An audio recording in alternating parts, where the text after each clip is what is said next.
Have you ever felt like other people are so on top of things? They're moving forward, you are staying behind. It is really not about talent. Sometimes it's not about hard work, but the ability and the skill set to lead oneself, to really actively lead ourselves through difficult times. At the end of this episode, I'm hoping to bust one of those myths of accomplished people leading themselves.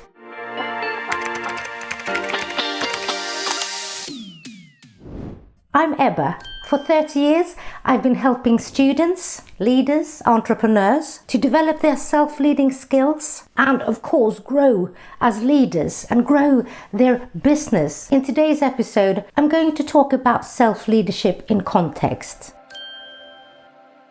Let's start with the definition of self-leadership.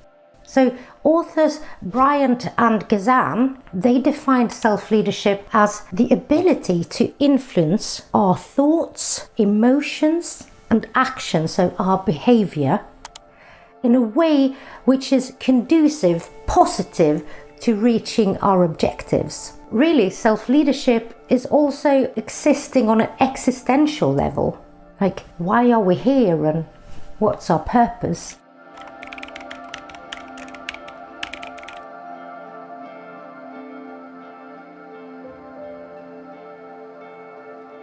But rather than going into purpose, I'm going to go into context, because I do agree so much with Bryant and Kazan that leadership and self-leadership is a practice. It is not theoretical. It occurs, and it occurs then in a context. I've also met so many people, really wonderful plans and ideas and a lot of drive, and it's all gone out the window because they underestimated the impact our conditions and contexts have on ourselves. Let's start with place, people, process and timing. Place, where you are physically, your home, your other physical places, and also where you are on screen. If that's work or if that's scrolling a lot or watching a lot, are you happy in your place?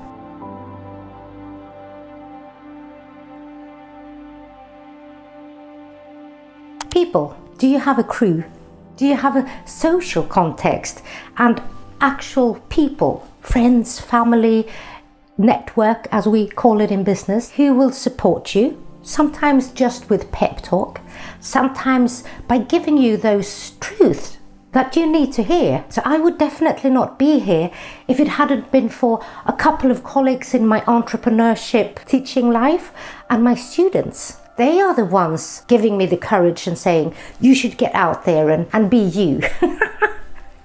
Wow. Are the people in your life a positive force that will help you, carry you at times towards where you want to be? Or are they putting you down, belittling you? What type of people do you have in your life? Process. The thing with process is that we are in different ones, and we don't know until we're able to look back to really say if that process was helpful. We do need to be in several processes, but we also need to be mindful that we are in one that is giving us something here and now and also contributing to where we want to go. We may be looking for that perfect timing, and there are, of course, some times that are more conducive to a fresh start. It's a new year, or it's Monday, I'll get cracking with something. I would say it's not about the right timing, but it's about what we can do in the time and with the timing we have. So what can we do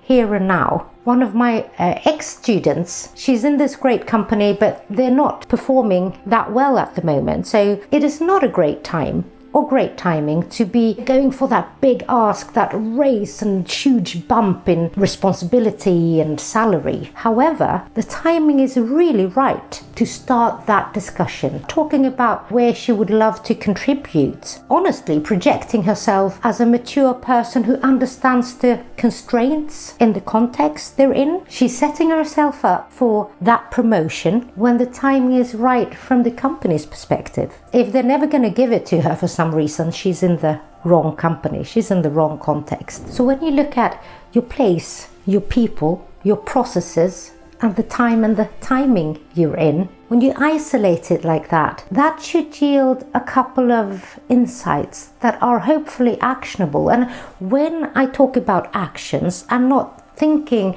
necessarily in grand gestures and moves or cutting people off. I'm talking about small adjustments that start up here to steer us into being more in the places that gives us energy, with people who are also helping us to grow, who in the end are supporting you, and you feel good. You feel good about yourself. And the processes we're in reduce the energy that we put in the ones that are not helpful to us. And then timing, knowing how to move forward. All the thoughts that you have that are hindering you, writing down a lot of those thoughts that you have. I can't because it's expected of me. I can't because the timing isn't perfect. I can't start this until I finish that. All of that, try writing it down and then put all those papers, if you have, in a box. Put that box on a shelf and then come back to your questions with the notion that you can, and then go for it. I think there's a myth going around, like we do work on ourselves and we understand ourselves and then we become proficient in life once and for all, and that is definitely not the case. Nobody has it together at all times, and I really do think that not anybody has everything together at any point in time. There is no point really in comparing if comparing puts yourself down, because the truth is nobody has got it all the time. Take care out there. Cheers. Here are some pieces of advice and the whys. Number 1, assess your context and your people, because you want to know, are they lifting you up or bringing you down? 2, don't wait for perfect timing. You need to move forward. Any step forward is actually fine. And don't wait for perfect timing, because there is no such thing. 3, change place for a while. Even a mundane or small change of scenery can really impact your energy and motivation.